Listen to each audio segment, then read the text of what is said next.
उन ब्राह्मणों के द्वारा, उन मोक्ष के अधिकारियों के द्वारा यद अभिवदंती, जिसके बारे में कहा जाता है कि कैसा है वो, अस्थूलम, वो स्थूल नहीं है।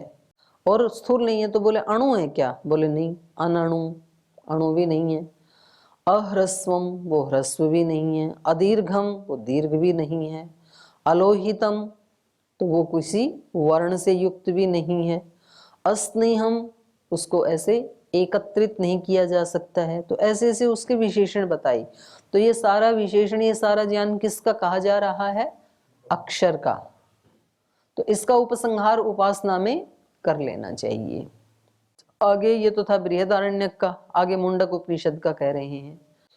अथ परायया तदक्षरम अधिगम्यते, यत् तद, अदृश्यम होना चाहिए, ये अदृश्यम कर रखा है, अदृश्यम अग्राह्यम, ये मुंडक उपनिषद का है। अथ यया परा, कह रहे हैं जिस परा विद्या के द्वारा, तदक्षरम अधिगम्यते, उस अक्षर ब्रह्म को प्राप्त किया जाता है। तो वो ब्रह्म कैसा है, यत्तद अदृश्यम, वो इंद्रियों से देखा नहीं जा सकता, अदृश्य है, उसको ऐसे चरम चक्षुओं से नहीं देख सकते। यत्तद अदृश्यम अग्राह्यम, इंद्रियों से उसका ग्रहण नहीं हो सकता, आंख के अतिरिक्त इंद्रियों से भी उसका ग्रहण नहीं हो सकता। तो ये भी अक्षर का ही यहाँ पर ज्ञान है इसमें भी। और मांडुक्य उपनिषद का दे रहे हैं, ओम इति एतद अक्षरम इदम सर्वम तस्य उपव्याख्यानम। ओम इति एतत् अक्षरम, ये अक्षर ब्रह्म क्या है, ओम इति एतत्, ये ओंकार ही अक्षर ब्रह्म है, अविनाशी ब्रह्म है। इदम सर्वम तस्य उपव्याख्यानम, और ये जितना भी उपनिषदों में, वेदों में जो भी कहा है, वो सब का सब क्या है, उसका उपव्याख्यानम, उपव्याख्यान है। एक तो होता है व्याख्यान, व्याख्यान होता है मौलिक किसी व्यक्ति का, और उसको सुन करके जब दूसरा कोई बताता है तो वो हो जाता है उपव्याख्यान। तो ये व्याख्यान तो सारा है स्वयं ईश्वर का, ब्रह्म का। और उन वेद आदि दर्शन आदि में जो ऋषियों ने गाया है वो सारा क्या है, उपव्याख्यान। तो कहा कि ये इसमें स्मृति ग्रंथों में, उपनिषद आदि में जो कुछ भी कहा है, ये मांडुक्य उपनिषद में कह रहे हैं कि वो सर्वम तस्य उपव्याख्यानम, वो सब उस ब्रह्म का ही उपव्याख्यान है। तो ये जो तीनों प्रमाण दिए हैं, इन तीनों प्रमाणों में अक्षर विद्या का वर्णन किया गया है। तो ये कह रहे हैं कि इन सब का उपसंहार उपासना में कर लेना चाहिए। इत्यादि अक्षर उपासनासु ये भिन्न भिन्न धर्माः प्रतिपादिताः ते परस्परम उपसंहर्तव्याः। बोले ये जो हमने प्रमाण दिए हैं, और इसमें उस ब्रह्म के भिन्न भिन्न धर्माः, भिन्न भिन्न धर्मों के बारे में बताया ना तीनों प्रमाणों में। तो कह रहे हैं भिन्न भिन्न धर्मा प्रतिपादिता, जिनका प्रतिपादन किया गया है, ते परस्परम उपसंहर्तव्या, उन सब धर्मों का उपसंहार कर लेना चाहिए। क्यों कर लेना चाहिए, क्योंकि सारे धर्म ब्रह्म के ही हैं, तो सब उसी के ही हैं। कुतः सामान्य तद्भावाभ्याम, कह रहे हैं सामान्य रूप से येन अक्षरम उपास्यम, जिससे, जिनसे उस अक्षर की उपासना की जा रही है, वो अक्षर उपास्य, उन धर्मों के कारण ही तो वो उपास्य है, अन्य अन्य धर्मों को लेकर के उपासना कर रहे हैं। तत्र वचनेषु सामान्येन विधानम तथा तद्भावेन तदर्थ भावनेन च। तो करें वो जो वचन है, उन वचनों में सामान्येन विधानम, सामान्य रूप से विधान किया है। जो ऋषि को जो धर्म ब्रह्म का अच्छा लगा उसका विधान कर दिया। तो वो सारे ही ब्रह्म के ही अर्थ हैं, तो उनका उपसंहार कर लेना चाहिए। सामान्येन विधानम तद्भावेन तदर्थ भावनेन च। तद्भावेन माने ब्रह्म भावेन, वो सब ब्रह्म के भाव वाले ही हैं। और तदर्थ भावनेन, इसलिए उसकी अर्थ की भावना को लेकर के ही उन वचनों को उपव्याख्यान किया गया है। और इसमें बता रहे हैं कि देखो योग दर्शन में भी ऐसे ही कहा है, तज्जपस तदर्थ भावनम। तो कह रहे हैं अर्थ भावने खलु, जब कोई पूछे कि भाई कौन से अर्थ की भावना करनी चाहिए, तो कह रहे हैं अर्थ की भावना करने में, अर्थ भावने खलु सर्वे धर्मा ही अक्षरस्य भावनीया भवन्ति ही।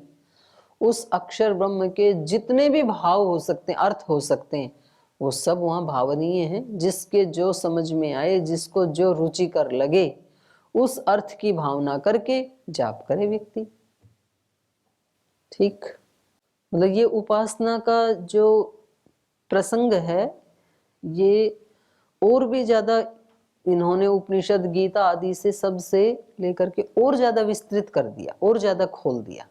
जैसे योग दर्शन में तो इतना ही कहा, तस्य वाचकः प्रणवः तज्जपस तदर्थ भावनम, बस इतना ही बोला उन्होंने। अब इन्होंने उसको भी खोल दिया, कह रहे हैं अर्थ भावने खलु सर्वे धर्मा ही अक्षरस्य भावनीया भवन्ति। वहां कोई स्पष्ट निर्देश नहीं है कि कौन से भाव का भावना करनी चाहिए, बोले सारे ही भाव जो हैं वो उस अक्षर ब्रह्म के हैं, इसलिए सारे ही भाव भावनीया भवन्ति, भावना करने योग्य हैं। तदित्थम, कैसे, औपसदवत तद उक्तम, करें उपसद के समान, कर्म कांडे प्रतिपादितम उपसदवत भवति तच्च इदम उक्तम कर्म कांड शास्त्रे। कह रहे हैं जैसे कर्म कांड में प्रतिपादितम उपसदवत, कर्म कांड में प्रतिपादित उपसद के समान। उपसद क्या होता है? तच्च इदम उक्तम, उसके बारे में ये कहा है कर्मकांड शास्त्रे, कर्मकांड शास्त्र में कहा है, अर्थात मीमांसा में कहा है, यथा ही खलु अहीने पुरोडाशिनीसु उपसत्सु पुरोडाश मंत्राणाम उद्गात्री विषयाणाम अग्नेर्वेर होत्रम वेहे अध्वरम। ये तांडे ब्राह्मण का है। तो करें वहां पर यथा ही खलु अहीने, अहीन नाम का ये सोमयाग है, सोमयागों के नाम हैं ये। तो सोमयाग वो होते हैं जिनमें सोम निचोड़ा जाता है और फिर सोम को पिया भी जाता है और आहुति भी दी जाती है उसकी। तो इसमें जो एक दिन का याग किया, उसमें सोमरस कूटा, निचोड़ा, आहुति दी, पिया, तो उसको कहेंगे एक हा। उस याग का, एक दिन में होने वाले याग का नाम है एक हा। और 2 दिन से लेके 12 दिन तक चलने वाला जो है उसको कहते हैं अहीन, जिसकी यहाँ चर्चा की है। और 12 से आगे यदि चलता है तो उसको कहते हैं सत्र, सत्र सेशन जिसको हम कहते हैं, सत्र याग, 12 से आगे। तो यहाँ पर अहीन याग में पुरोडाशिनीषु उपसत्सु, पुरोडाशिनी माने पुरोडाश वाली जो उपसत, उपसत हैं, एक जिसमें पुरोडाश की आहुति दी जाती है, ऐसा जो ग्रुप है। तो पुरोडाश इडली जैसे होता है, चावल के आटे से अग्नि पे पकाया जाता है। जैसे इडली तो थोड़ी सी वैसी हो गई, उभरी हुई, और वो जो रोटी बनाते हैं ना गेहूं की, अंगारे पे रख करके, दाल बाटी चूरमा, हाँ बाटी बनाते हैं जैसे, तो वो तो गेहूं के आटे से बनती है, ये चावल के आटे से बनती है वैसी, तो उसको पुरोडाश कहते हैं। तो उससे आहुति दी जाती है। तो कह रहे हैं अहीने खलु पुरोडाशिनीषु उपसत्सु पुरोडाश मंत्राणाम उद्गात्री विषयाणाम, क्योंकि ये तांडे ब्राह्मण का मंत्र है, और तांडे ब्राह्मण का रिलेशन है सामवेद से, और सामवेद के ऋचाओं का जो गान करता है उसको कहते हैं उद्गाता। तो इन मंत्रों को बोलने का कार्य किसका है? उद्गाता का।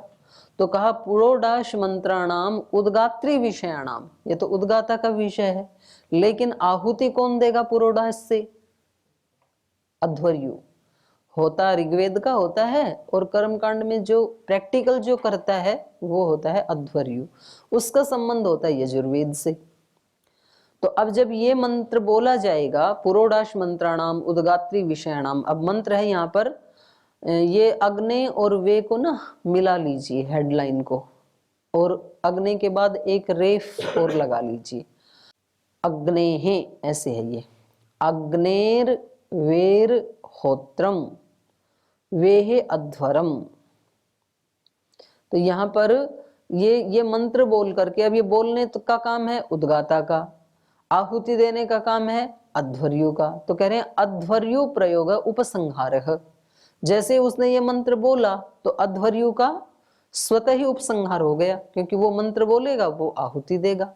तो जैसे यहाँ क्योंकि ये दोनों का आपस में संबंध है तो एक का उपसंहार अपने आप ही हो जाता है। यहाँ मंत्र में कहा नहीं, लेकिन तो भी अध्वर्यु आकर के आहुति दे देता है। तो इसी प्रकार से उपनिषद में जहां जहां अक्षर धिया प्रसंग हैं, अक्षर ज्ञान वाले जो प्रसंग हैं, उनका स्वतः ही उपसंहार कर लेना चाहिए। तो उसको कह रहे हैं अध्वर्यु प्रयोग उपसंहार उपसंग्रह भवति तद्वत् अत्रपि ते अक्षर धर्मा उपसंहर्तव्याः। वो जो अक्षर धर्म वाले प्रसंग हैं या वचन हैं, उनका उपसंहार कर लेना चाहिए। आगे कह रहे हैं इयत् आमननात् अंतरा भूतग्रामवत् स्वात्मनः। इयत् आमननात्, इयत् मतलब इतना, वह इतना है, ऐसा आमननात्, ऐसे वेद के द्वारा परिमाण का मनन होने से, वर्णन होने से, वह इतना है, ऐसा उसकी इयत्ता का परिमाण का वर्णन होने से भूतग्रामवत् स्वात्मनः अंतरा। तो वह कितना है ऐसे वेद में बताया ना, पादो अस्य विश्वा भूतानि त्रिपादस्या अमृतम दिवी। तो पता लगा ना कि वो ब्रह्म कितना है, इतना है। भाई ये जो सृष्टि दिख रही है ये उसका एक पाद है, और त्रिपादस्य अमृतम दिवी, उसके 3 पाद जो हैं वो अमृत लोक में हैं। तो कह रहे हैं ये जो इयत्ता बताने वाला जो इसका ब्रह्म का वर्णन है, तो उससे ये पता लग रहा है कि वो इन सब भूतों में है। और भूतग्रामवत् स्वात्मन अंतरा, जब वो भूतग्राम में है, 5 भूतों में विद्यमान है सब जगह, तो अपनी आत्मा में भी है। फिर तो अपनी आत्मा में विद्यमान जो ब्रह्म है उसकी उपासना करनी चाहिए, ये कहना चाह रही है। स्वात्मन अंतरा का मतलब है अपने आत्मा में भी है, वो आत्मा के मध्य में भी है जब सब भूतों में है। तो क्योंकि आत्मा कहाँ रहती है, भूतों में। आत्मा कहाँ रहती है, तो इसमें क्या हंसी की बात है, ये शरीर तो भूतों से ही तो बना है, तो इसके अंदर ही तो है आत्मा।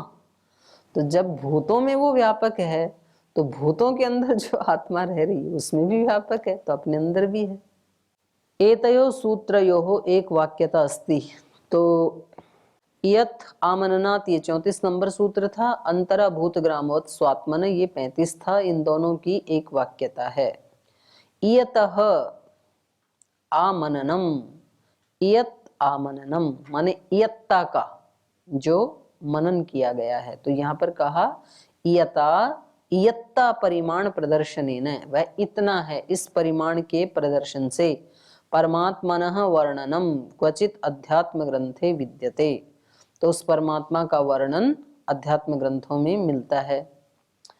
तो ये ऋग्वेद का ही दे रहे हैं प्रमाण। एतावानस्य महिमान महिमा अतो ज्यायांश्च पुरुषः। अस्य एतावान अस्य महिमा, ये जो ईश्वर है या ब्रह्म है, इसकी एतावान महिमा, इतनी महिमा है। ये जो दिखाई दे रही है ना सारी सृष्टि, ये उसकी महिमा है, उसकी रचना है ये। अतो ज्यायांश्च पुरुष, पुरुष तो इससे बहुत बड़ा है, ये तो उसकी महिमा है केवल, वो तो इससे बहुत बड़ा है। फिर आगे कहा पादो अस्य विश्वा भूतानि, ये जितने भी भूत हैं ये सब तो उसका एक पाद मात्र है। त्रिपादस्य अमृतम दिवी, और उसके इससे अतिरिक्त जो भाग हैं वो तो द्युलोक में हैं। तो कुछ विद्वान इसका वर्णन ऐसे करते हैं कि ये जो पाद है इसका मतलब 1/4 नहीं है। पाद किसी एक श्लोक का या छंद का एक अंश होता है, क्योंकि उसमें 4 पाद होते हैं, तो 4 ही अंश हैं उस ग्रुप में, तो उसका एक अंश लिया। तो ऐसे ये जो सृष्टि है ये उस ब्रह्म का एक अंश है। तो जरूरी नहीं कि बस इससे 3 गुना ज्यादा ही अंश और हैं उसके, हो सकता है इस अंश से, जितना ये सृष्टि अंश है, इससे हजारों गुना और अंश हो, लाखों गुना और अंश हो। तो ये तो केवल उदाहरण तो किसी चीज की साम्यता को दर्शाने के लिए दिया जाता है, कि जैसे एक श्लोक में 4 पाद होते हैं, तो अगर हम उस ब्रह्म के भी 4 पाद माने श्लोक की तरह, तो समझ लो कि ये दिख रहा है ये 1 अंश है, और न दिखने वाले 3 अंश। तो 3 अंश का मतलब अनंत अंश, ये अर्थ। ठीक है।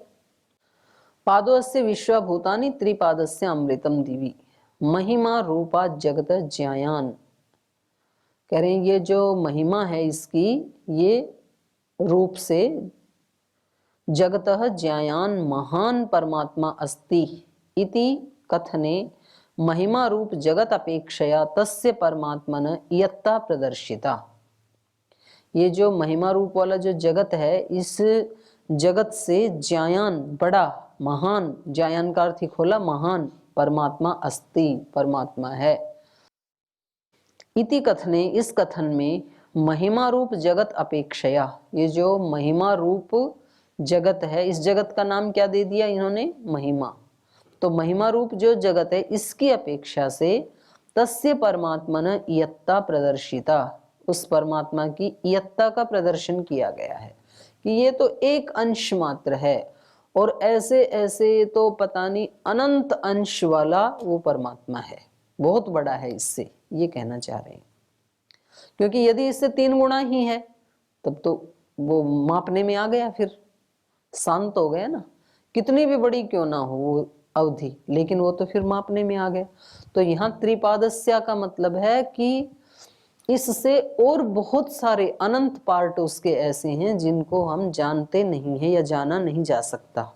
वो कुछ त्रिपाद से भी, क्योंकि वो अनंत है तो उसके ऐसे 4 पाद में वो, ये भी मुश्किल, ये भी नहीं कहा जा सकता कि भाई बराबर बराबर कर दी होंगी 4 नहीं, पाद देखो ऐसे। दृष्टांत और दार्ष्टान्त में तो किसी एक अंश में ही साम्यता होती है।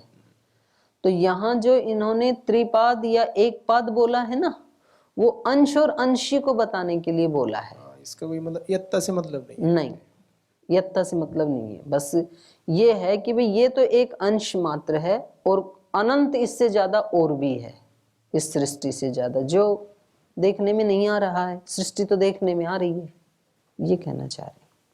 लेकिन तो भी किसी न किसी तरह से इसके माध्यम से उसकी इयत्ता का वर्णन किया जा रहा है कि भाई वो है कैसा, कितना, कैसे जाने, तो जितना समझ में आ रहा है उतना बताया इन्होंने। महिमा रूप जगत अपेक्षा तस्य परमात्मन इयत्ता प्रदर्शिता तद इत्थम इयत आमननात्, इयत आमननात् को खोला परिमाण वर्णनात्, उसके परिमाण का वर्णन होने से स उपास्य परमात्मा, वो जो उपास्य परमात्मा है, जो हमारी उपासना का लक्ष्य है, वो परमात्मा स्वात्मन अंतरा भूत ग्रामवत, वो परमात्मा माने इतना अनंत है तो उसको ढूंढेंगे कहाँ? तो कह रहे हैं आप कहीं मत ढूंढो, स्वात्मनो अंतरा मध्य व्यापको वर्तते, वो अपनी ही आत्मा में विद्यमान है, व्यापक है। कैसे? भूत ग्रामवत, जैसे कि वो इन सब भूतों में व्यापक है, वैसे ही अपनी आत्मा में भी व्यापक है। यथा ही पृथिव्यादि भूत ग्रामे, पृथिव्यादि भूत समूहे, ग्राम का अर्थ क्या कर दिया? समूह।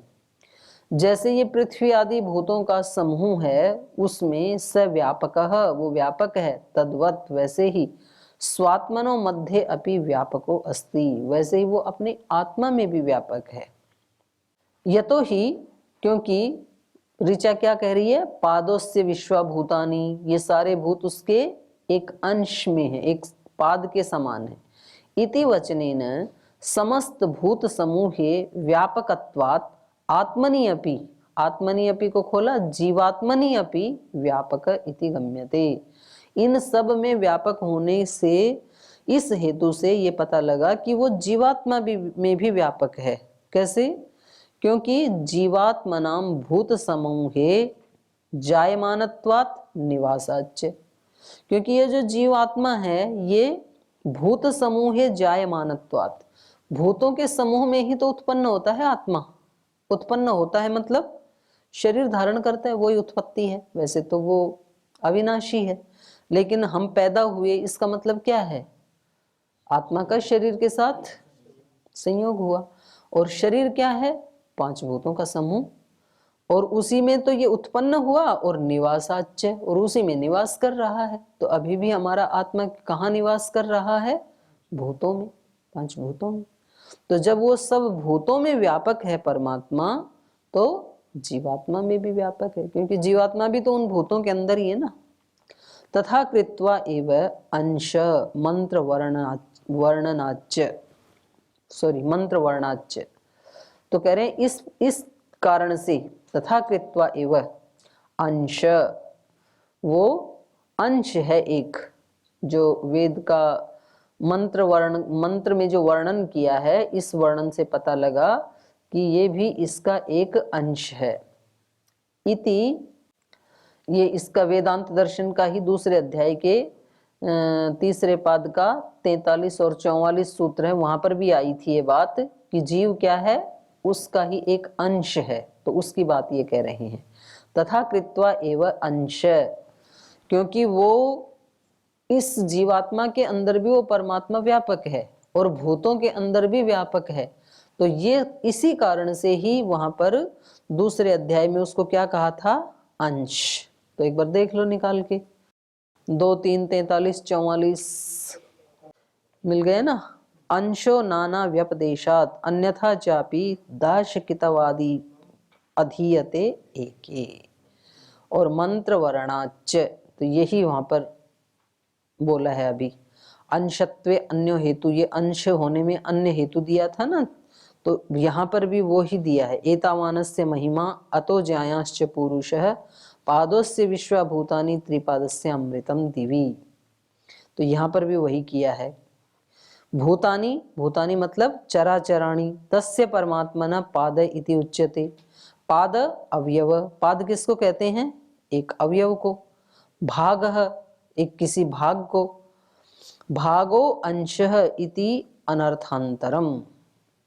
तो यहाँ पर भी यही वर्णन किया है। तो इधर आ जाइए, अब वापस इसको पूरा करते हैं।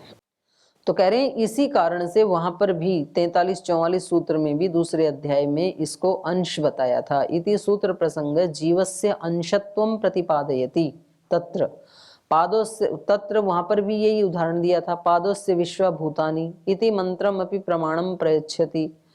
भाष्यकार शंकर स्वामी, आचार्य शंकर जी ने भी यही प्रमाण दिया वहां पर, क्योंकि और तो कोई प्रमाण हो ही नहीं सकता इसका।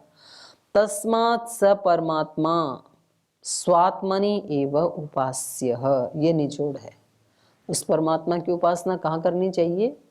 अपनी आत्मा में करनी चाहिए। इधर उधर उसकी उपासना के लिए जाने की अपेक्षा अपनी आत्मा में ही वो व्यापक है, और वहीं उसको पहले तो उसका बुद्धि से ऐसे विश्वास करना पड़ेगा। जैसे मंदिर में विश्वास करते हैं कि भाई इस मूर्ति में परमात्मा है, तभी तो उपासना करते हैं। तो ऐसे पहले तो ये विश्वास करना पड़ेगा कि मेरे हृदय में भी वो है, मुझे आत्मा में भी वो है, और फिर उसकी उपासना करो। तो सबसे नजदीक, सबसे बढ़िया, और जब चाहो तब उपासना कर लो, सोते जागते चलते उठते बैठते। तो ये बहुत अच्छी बात बताई इन्होंने। तस्मात् स परमात्मा स्वात्मनि एव उपास्यः, उस परमात्मा को अपनी आत्मा में ही उसकी उपासना करनी चाहिए। स्वात्मनि अपि अस्ति इति च उपसंहर्तव्यम अत्र। तो कह रहे हैं यहाँ पर जो ये प्रसंग बता रहे हैं ना कि इसका उपसंहार कर लेना चाहिए, इसका उपसंहार कर लेना चाहिए, तो हमारा ये कहना है कि जीवात्मा का भी उपसंहार कर लेना चाहिए। उपासना जब करते हैं तो वो अपनी जीवात्मा में भी व्यापक है, तो वहां भी उसकी उपासना करनी चाहिए। उक्तम ही, क्योंकि यजुर्वेद में भी ये बात कही है, आत्मना आत्मानम अभिसंविवेश, अपने ही द्वारा अपने ही अंदर प्रवेश करना चाहिए। क्योंकि प्रवेश करने वाला भी कौन है? आत्मा। किस में प्रवेश कर रहा है? अपने में ही कर रहा है। तो खुद से खुद के अंदर प्रवेश करना चाहिए। संविशति आत्मना आत्मानम, ये मांडुक्य उपनिषद में कहा। स्वयं से स्वयं के अंदर प्रवेश करता है ये साधक। और कठोपनिषद में कहा तम आत्मस्थम ये अनुपश्यन्ति धीराहा, जो धीर लोग हैं वो उस ब्रह्म को आत्मस्थम, जो कि अपनी ही आत्मा में स्थित है, उसको अनुपश्यन्ति, उसी को देखते हैं, बाहर नहीं देखते, अपनी आत्मा में स्थित जो है उसको देखते हैं। एवं आत्मा आत्मनि गृह्यते असौ, ये श्वेताश्वतर उपनिषद में कहा कि इस प्रकार ये आत्मा आत्मनि गृह्यते, अपने आप में ही गृहीत हो सकता है, अपने आप में ही देखा जाता है। और वैसे भी सर्वव्यापक है तो भी उसकी अनुभूति अपनी आत्मा में ही होगी, बाहर अनुभूति नहीं होगी। यद आमननात् इति सूत्रस्य शांकर भाष्य, तो कह रहे हैं ये जो सूत्र था यत आमननात्, यहाँ पर शंकराचार्य जी ने ये दो उदाहरण दिए, द्वा सुपर्णा सयुजा सखाय और ऋतम पिबन्तौ, ये और इति वचने उद्धृत्य, इन दोनों वचनों को उद्धृत करके अनयो विद्यैकत्व साधनाय, इनको उद्धृत करके उन्होंने क्या बताया कि इन दोनों में विद्या का अर्थात ज्ञान का एकत्व साधनाय, एकत्व सिद्ध करने के लिए, कि इन दोनों का जो अर्थ है वो एक ही ब्रह्म की तरफ इशारा करता है, ये सिद्ध करने के लिए उन्होंने यहाँ ये दो ऋचाएं दी हैं अपने भाष्य में। तो ये कह रहे हैं पृथक अधिकरणम कल्पितम, अलग अलग अधिकरण की कल्पना करके, यद तद अयुक्तम, कि भाई ये देखो दो दो अलग इनके उपनिषद हैं, एक कठोपनिषद का है, दूसरा मुंडक उपनिषद का है वचन, और दोनों अलग अलग उपनिषद के होते हुए, अलग अलग अधिकरण वाले होते हुए भी इनका ऐक्य कर लेना चाहिए, क्योंकि दोनों एक ही बात को कह रहे हैं। तो कह रहे हैं ये इनकी बात अयुक्त है। क्यों अयुक्त है? यत उपसंहार विषयकम सूत्रम इदम, क्योंकि हम तो 5वें सूत्र से ही ये सारा उपसंहार का ही विषय चल रहा है, तो फिर यहाँ आकर के 34 नंबर में उपसंहार की बात करें, एकत्व की बात करें, तो ये बीच में कहाँ से प्रसंग आ गया? क्योंकि उपसंहार की बात तो 5वें सूत्र से चल ही रही है, तो कह रहे हैं ये उचित नहीं है। उपसंहारो अर्थ भेदात, ये 5वां सूत्र है ना इसी तीसरे पाद का, तो कह रहे हैं सूत्रतः वहां 5वें सूत्र से उपसंहार विषय प्रवर्तते, उपसंहार का विषय चल ही रहा है। अतः पूर्वम एव विद्येकत्वेन भवितव्यम, तो पहले जो ये विषय चल रहा है उपसंहार का, उसी से ज्ञान का एकत्व हो जाएगा। तत्र शांकर भाष्ये अपि तस्माद् अनवद्यम विद्या एकत्वम, तो वहां पर उन्होंने कहा तस्मात्, इसलिए विद्या का एकत्व निर्दोष है, ये अनवद्यम माने कोई दोष नहीं उसमें, ऐसा उन्होंने कहा, ये उचित नहीं है। तो ये समय हो गया भाई, 2-3 पंक्ति बची हैं, इनको कल पढ़ेंगे, अब यही विराम लेते हैं।